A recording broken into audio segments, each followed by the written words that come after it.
as you see, I got hurt. So the next couple of weeks will look a little different because vlogging is just a lot harder to do right now.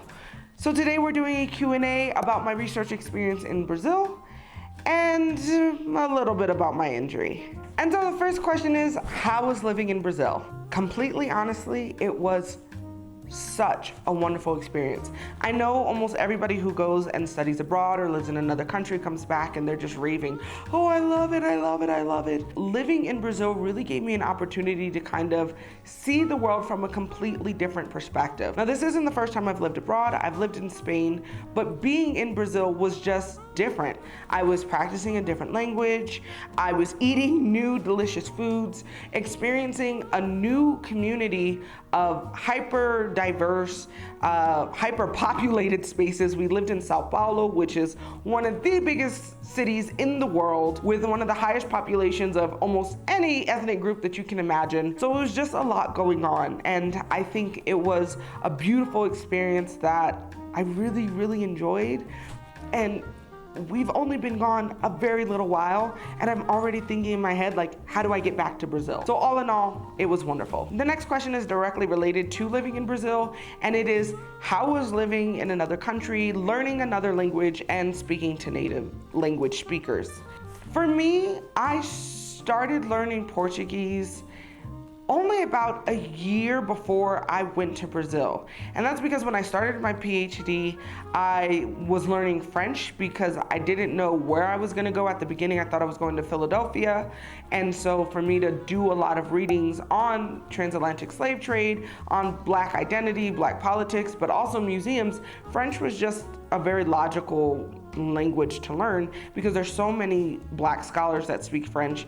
There's so many museum scholarship in French. So that's what I was learning. And so I spent the first 3 years essentially learning French. And then within my third year, when I was preparing for my exams, I was preparing to go to Brazil, and I was like, oh, right, I need to speak Portuguese. So I took 2 classes before leaving, and I got to Brazil. And I can make a whole video about my language acquisition on French, Spanish, or Portuguese, so if that interests you, leave a comment down below. But when I got to Brazil, I was really, really nervous the entire first 2 months. I was stumbling on my words a lot. I was stuttering a lot.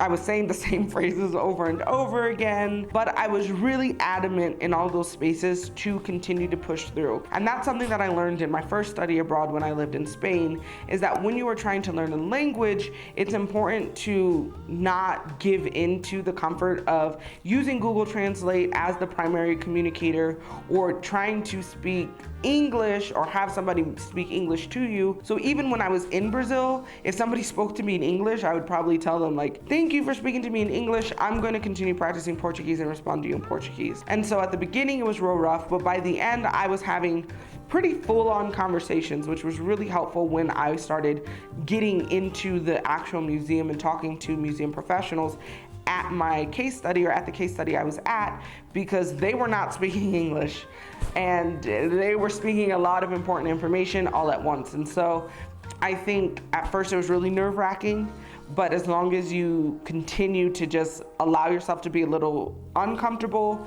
and continue to practice at home and things like that, within 3 or 4 months you will be able to be semi-fluent, if not completely fluent, in a language, and that was my experience in Brazil. The next question is, what has been unexpected about being in the field? And for me, I think what really caught me off guard, it's like I knew in my brain, in my mind, that this was going to be it, but when you're in the actual situation, it feels completely different. And so for me, what was unexpected, even though I expected it, is just how little structure there is. You are really out there by yourself. Nobody is checking on you, really. Nobody's telling you what to do. Nobody is there day by day. There's nobody to talk to.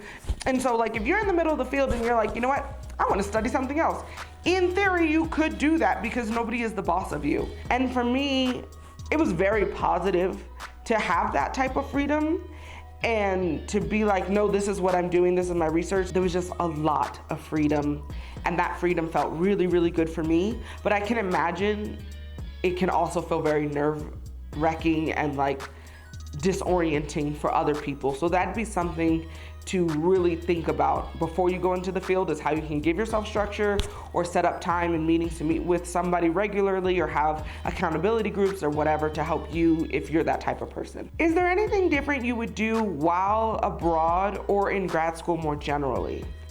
Yeah, a ton. And that's kind of why I have this YouTube video and all these videos and playlists about funding, about grad admissions, because I realized there's a lot that I wish I would have known or wish I would have did differently that would have made this process really easy. And so for specifically studying abroad, I think something that I wish I would have did differently, and there's really no way, so what I would have did differently is packed better, and that sounds really like not related to academia, but I think I would have done a lot less clothes and a lot more books, because as I was writing my dissertation chapter, I got about halfway and I was like, oh, I need these books. But I didn't pack them because books are heavy, and so I only brought like 8 books. And now I have all these sweatshirts and jeans and clothing and whatever, and I realize I don't wear that many clothes. So that's something I would do differently in regards to studying abroad, is just plan better to really put my books in a higher priority. As for grad school more generally, I just really wish I was more prepared. I think I could have progressed to grad school a little bit faster, like a year faster, if I would have understood what everything was, what was expected of me, and all of that jazz. And because I had to figure it all out by myself, it took a little longer. It's not that I'm behind either. I'm a 5th year writing my dissertation, so that's pretty on par with normative time.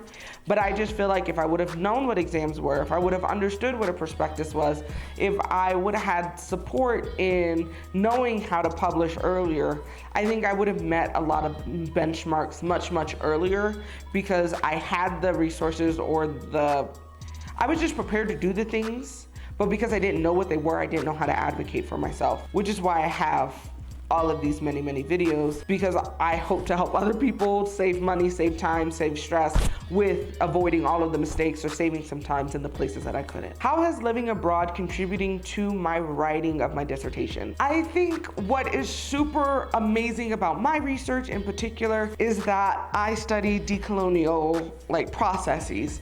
And so a big part of that is acknowledging humanhood, being patient, expecting or respecting unknown, resting and finding, tranquility and healing. And so in the university setting, when you study decolonial theory, you're talking about all of those things, but you're still perpetuating grind culture. You're still feeling the impacts of hazing. You're still experiencing the acute sensation of capitalism, in the sense you may not have enough money to eat or may not have enough money to do all these things. And so in being abroad, it has been really easy to detach from all of those things and really try to embody the ideologies, the theories, the methods that I'm learning or practicing or preaching in my dissertation. And so in relation to the writing process, I've just been way more kind to myself. I've been way more patient, and I've also kind of let my dissertation be a thing that is in and of itself alive. And I feel like even with this injury, I would have been way more stressed out if I was still at UCLA or still in Los Angeles and had this injury, because my thought would be, how am I going to get to work? How am I going to do this? How am I going to do this? But being abroad has given me space to be like, oh yeah, I need to focus on healing. And this healing process is part of my dissertation writing, because if I'm not healed, I can't write. And so I see myself as a human as more important than the work that I'm producing. And that's been really nice. And I don't think that's necessarily particular to Brazil or even Mexico themselves, but rather it's just disconnecting from the toxic cycle that I was in at UCLA or in Los Angeles. And now that I've had this, multi-month period to reflect on those things, it's becoming more of who I am. And I feel more prepared to go back and not perpetuate those same not so sustainable lifestyles. So the next 2 questions are completely connected. And the first one is, do you have funding for your research to study abroad? No. The second one is, do you have resources for being part of a paid research study? I'm not a part of a research study. This isn't funded. I have no resources. So also no. And I think both of these questions are trying to get to the crux of how did I fund my study abroad? And I will make a video about this very, very soon. But I think what's most important to say is I have been poorly funded my entire PhD program. I realized that very early on. And so basically I saved up my own money to study abroad since my second semester of my first year. So the majority of this trip is self-funded.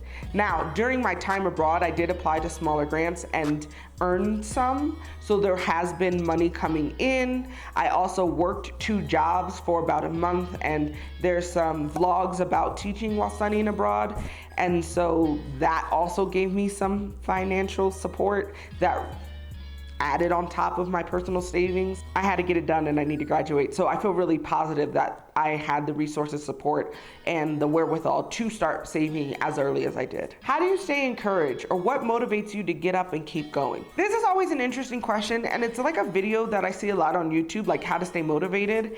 And for me, I am just not like the type of person who needs motivation. I genuinely love my research and I genuinely love writing. So at this point in my dissertation or this part of my PhD process, a lot of that just feels more natural, like this is what I've been waiting for. But like in the earlier parts where I had to read and I hate reading, where I had to drive in traffic all the time and all of that stuff, I don't think it was motivation that kept me going. It was just like the realization, if I keep going, it will end eventually. So it's not that like I have that motivation like intrinsically in me, like you can do this, yeah, let's succeed.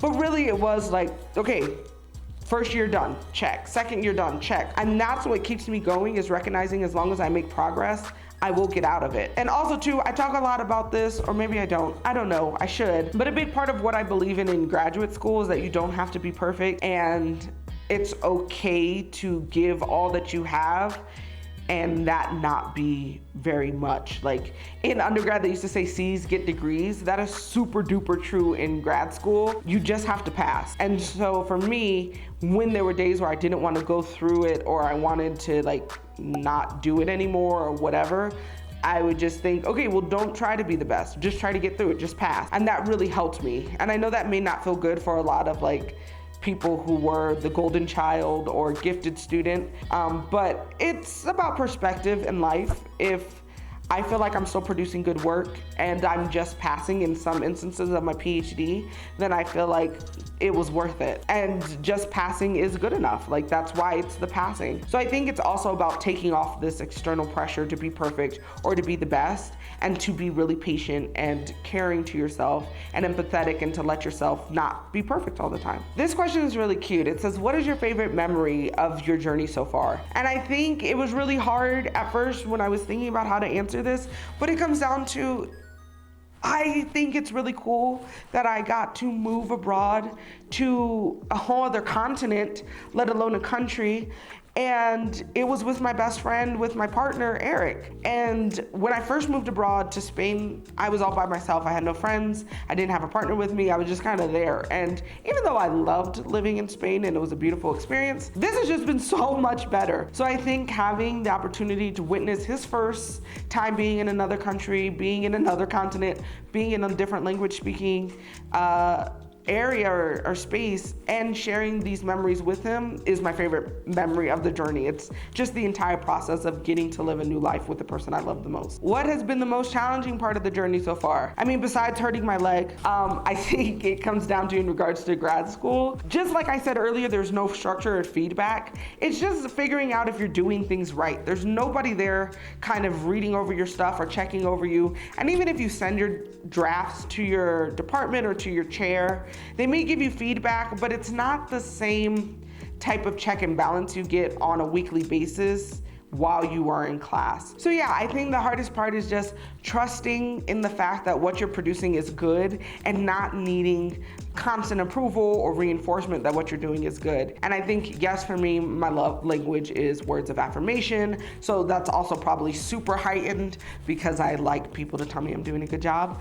But for me, that's been the most difficult part, is just trusting in myself as an academic that what I'm doing is good. Now, this next question I kind of answered in this vlog, but it is, do you have a page requirement or like a writing goal for each chapter for your time abroad? I aim for each of my dissertation chapters to be about 30 pages. So if you approach each chapter kind of like a term paper or like an article, it just makes the dissertation way more digestible versus thinking you have 150 to 250 page document. I'm looking at 30-page sections that should come together cohesively. But juggling research and writing can be hard to figure out what's supposed to be prioritized, because you may figure something out in the field, run home and write, but then you running home may have taken you out of the field, or I don't know, a plethora of different things. So for me, it's 30 pages per chapter, but while I'm writing, I'm trying to get at least 10 pages per month. Now, if you do want to hear more about my writing process, how I make my dissertation more manageable,